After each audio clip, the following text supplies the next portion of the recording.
नमस्कार, आप देख रहे हैं बोले भारत।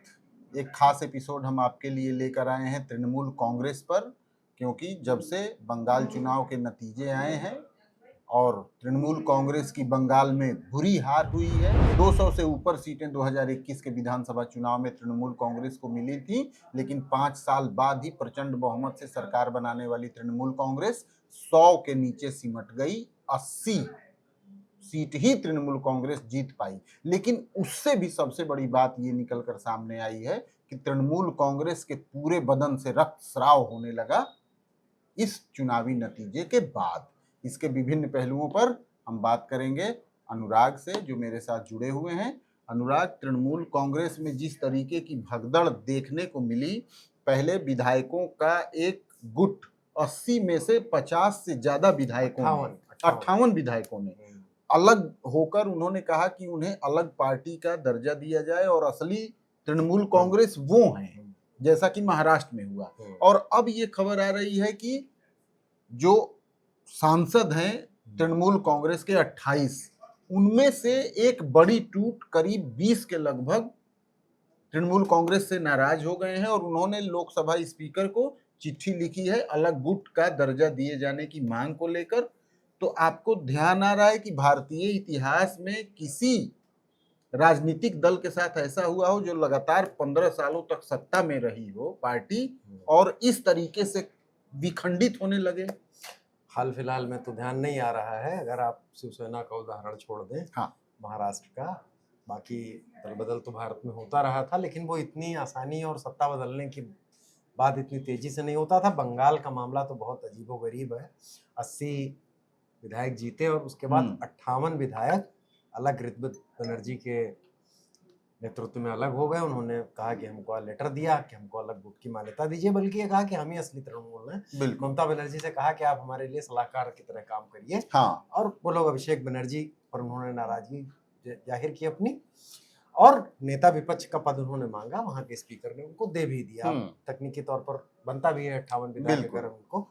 अब जो खबर आ रही है मनीष, वो सांसदों के बारे में आ रही है। उसमें दो खबरें हैं। भूपेंद्र यादव बंगाल के प्रभारी थे चुनाव में। भूपेंद्र यादव के घर एक बैठक होती है। मोदी सरकार में मंत्री भी हैं। बंगाल के प्रभारी थे, तो इस समय बंगाल में उनका टच ज्यादा ही था। बिल्कुल। तो उनके घर पर एक बैठक होती है और उसमें शुभेंदु अधिकारी जो बंगाल के मुख्यमंत्री हैं वो भी शामिल होते हैं, और त्रिपुरा के मुख्यमंत्री विप्लव देव जो पहले पूर्व मुख्यमंत्री, वो भी आते हैं। और उनके साथ फोटोज वगैरह भी कुछ जगह पर है 14 टीएमसी के सांसद, जिसमें से मुख्य रूप से हावड़ा के, वर्धमान पूर्व के, कूच बिहार के, झारग्राम के, कुछ एक नाम मैं गिना रहा हूँ, ये लोग थे। प्रसून बनर्जी जैसे हावड़ा के सांसद हैं, ममता के काफी करीबी माने जाते थे, क्योंकि हावड़ा का इलाका उनका स्ट्रांग होल्ड इलाका है, वो भी वहां मौजूद थे।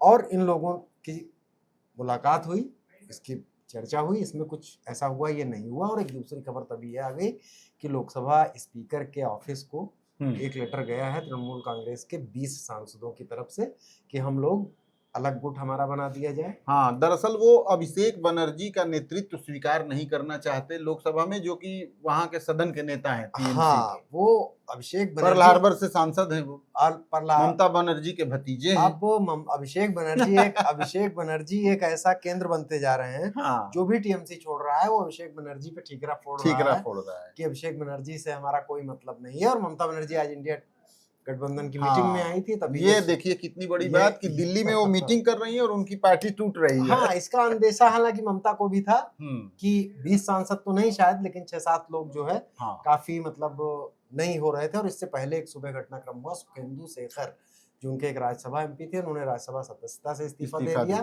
पार्टी से भी इस्तीफा दे दिया।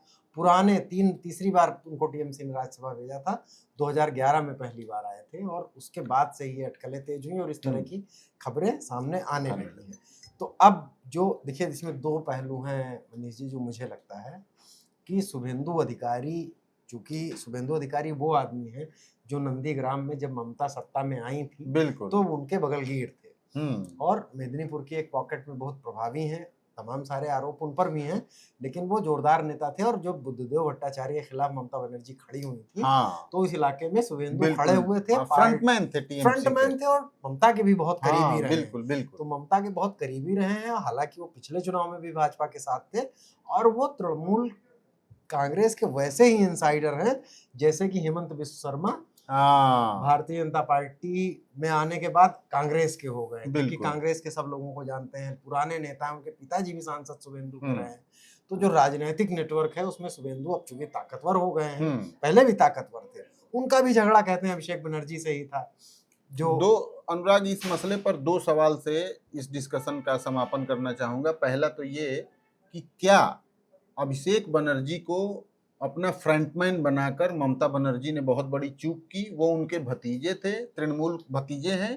तृणमूल कांग्रेस ऐसी पार्टी नहीं है कि उसमें इस तरीके से परिवार के लोगों को आगे बढ़ाया, जैसा कि यूपी में हाल मायावती का और बहुजन समाज पार्टी का दिखता है, जब मायावती ने आकाश आनंद को इतनी सारी जिम्मेदारियां दे दी जो उनके भतीजे हैं। तो क्या अभिषेक बनर्जी को नेता सदन लोकसभा में बनाया जाना और बंगाल में भी अपने बाद कमान उनके हाथों में देने की ओर अग्रसर कोशिश करना, ये ममता बनर्जी की सबसे बड़ी राजनीतिक भूल थी। ये अब तो अगर अब अभी के घटनाक्रम पे हिसाब से कहा जाए तो बिल्कुल भूल थी ही। सारे जो सांसद विधायक उनके हैं यही कह रहे हैं। ऋद्विज बनर्जी ने तो खास तौर से हमला बोला था, उन्होंने कहा था अभिषेक बनर्जी से हमारा कोई मतलब नहीं है, जो प्रेस कॉन्फ्रेंस की थी, और अभी भी अभिषेक बनर्जी को कह रहे हैं।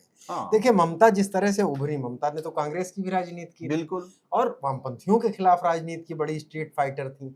तो आपने जिन पार्टियों की यूपी बिहार की बात की, वो दरअसल दूसरी तरह से उभरी हुई पार्टियां थी। जैसे बसपा में आकाश आनंद को कमान सौंप देना बहुत आसान है, और जो उनका कोर वोटर है वो बहुत बार स्वीकार कर लेता है, बल्कि ये चाहता है कि परिवार से या इसी लेगेसी का कोई आदमी आ जाए। लेकिन ममता बनर्जी तो बहुत सारे नेताओं के समर्थन से भी खड़ी हुई थी, बिल्कुल, उसमें शुभेंदु भी एक। अब स्टेक होल्डर ममता बनर्जी ने जिन नेताओं को नहीं बनाया, मुझे तो ऐसा लग रहा है कि तृणमूल कांग्रेस के टिकट पर बहुत सारे नेता लड़ रहे थे, बट फाइट वो तृणमूल कांग्रेस से कर रहे थे, बीजेपी के पक्ष। अब आप देख जो हाल दिख रहा है, जैसे ममता जी थी, अब आप महुआ मोइत्रा अच्छी वक्ता हैं, और हमेशा उन्होंने तृणमूल का पक्ष बड़े जोरदार तरीके से रखा। हालांकि ये लोग अभिषेक की करीबी बताई जाती हैं, लेकिन नेता सदन महुआ मोइत्रा क्यों नहीं हो सकती थी? कई बार लोकसभा में आई थी, मतलब एक उदाहरण है। हालांकि वो अभिषेक बनर्जी के गुट की हैं। तो ये तो जरूर था, अभिषेक बनर्जी के प्रति रिसेंटमेंट था, और अभिषेक जिस तरह से आए, आगे बढ़ते गए, बहुत सारे आरोपों से घिरे। ममता बनर्जी ने जब तक अभिषेक नहीं थे उनके छाया में, तब तक उनके ऊपर किसी भ्रष्टाचार और इस तरह का आरोप मोटे तौर पर नहीं था। बड़े सादगी से रहने वाली महिला थी वो। अब दूसरा सवाल आपसे ये पूछना चाहेंगे, क्या बंगाल में भाजपा के सामने कोई विपक्ष रह जाएगा, या बंगाल भारत का ऐसा राज्य हो जाएगा जहां सब कुछ सत्ता पक्ष भी हो, लेफ्ट हैंड भी स्पीकर के चेयर के और राइट हैंड भी? हाँ, अब अगर 58 विधायक आप उनके 200 में ही जोड़ लीजिए तो कितने 30-35 लोग बचते हैं। तो इस तरह की स्थिति में ये अगर ममता बनर्जी जीत नहीं पाई तो देखिए, विधायकों को तोड़ लेने के बाद तो खैर विपक्ष बहुत कमजोर हो गया है बंगाल में, ये बात तो सही है। लेकिन अगर विपक्ष की राजनीति लोग गंभीरता से करते हैं तो विपक्ष अपनी जगह तो बनाता ही है। ऐसा तो नहीं होगा कि अब भाजपा के लिए भी समस्या है, अभी शुभेंदु हैं, आने वाले समय में होगी, अभी नई नई पार्टी सत्ता में आई है, और अगर पूरा तृणमूल एक ऐसी पार्टी जो 3 महीने पहले 2 महीने पहले सत्ता में थी, और उसके लोगों को एडजस्ट करना, और उन लोगों को कि संघ इतना काम कर रहा था, ये सब आप भाजपा के एनालिसिस में सुनते हो, ये एडजस्टमेंट मुश्किल होता है। और ऐसे वक्त में जब बहुत सारे वामपंथी लोग भी ममता के साथ आ गए थे, कांग्रेस के बहुत सारे लोग चले गए थे और अब कैसे छोड़ के भाग रहे हैं, तो ऐसे वक्त में जब सत्ता जाती है तो लोग छोड़ के बहुत तेजी से भागते हैं। तो भाजपा चूंकि बड़ी पार्टी है, शायद एकोमोडेट कर लेती है, लेकिन जिस पैमाने पर ये चीजें हो रही हैं वो थोड़ा सा बंगाल की राजनीति में उथल पुथल अभी जारी रहेगी।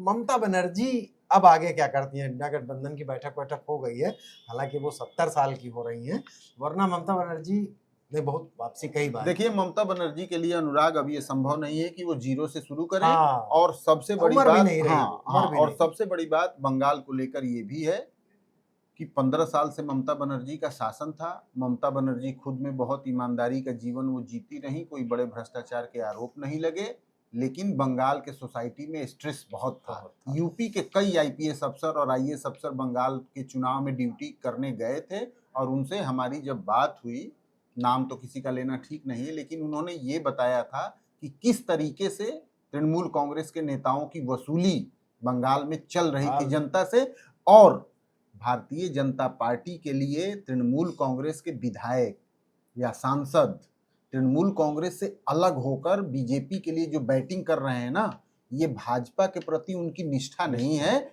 बल्कि भाजपा से दिखने वाला एजेंसियों का उनका डर भी हो सकता है, क्योंकि बहुत अनाप शनाप पैसे ये बहुत तृणमूल कांग्रेस के नेताओं ने बंगाल में बनाए। महत्वपूर्ण बात है, केवल बंगाल नहीं, हाँ, बल्कि आप जब असम, त्रिपुरा और जो नॉर्थ ईस्ट के उस इलाका जो बंगाल से टच करता है, शारदा घोटाला, जैसे मुकुल राय भाजपा के साथ हाँ, शुभेंदु का भी उसमें नाम आता बिल्कुल, हेमंत विश्व शर्मा, ये सारी जो पूरा नेटवर्क भाजपा के साथ गया, वो उसी दबाव में गया, और बड़े चिटफंड स्कैम्स थे उसमें, पार्टी चलाने के लिए ऐसे कई बार होती थी, और भाजपा ने इसके सहारे बहुत सारे लोगों को तोड़ा। तो जाहिर सी बात है कि जो अपनी पार्टी में 15-20 सालों से मजबूती के साथ खड़ा था, एकाएक यदि उसने अपनी निष्ठा अपनी पार्टी के मुकाबले उसकी तुलना में दूसरे के प्रति बदली है, तो भाजपा ये जानती है कि ये कितने निष्ठावान है, लेकिन भाजपा को काबू में करना भी आता है। राजनीतिक रूप से भाजपा ने ये करके दिखाया है।